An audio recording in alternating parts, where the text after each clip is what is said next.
Hey everyone, welcome back to another YouTube video, and in this video I'll be showing you guys how to fix silent or non-sound or issues in video editing apps like CapCut on iPhone. If your clips look fine but play without sound, here's how to fix it fast.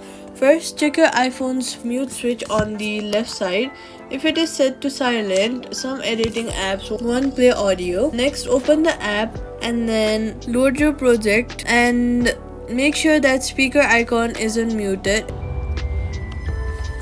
Next, in CapCut, tap the clip, then the volume option and slide it up. Hey everyone. And yeah, safety tip: only download plugins or sound packs from official app stores. Outside downloads may carry malware or break audio playback. Quick fix: if nothing works, delete and reinstall the app, then restart your iPhone.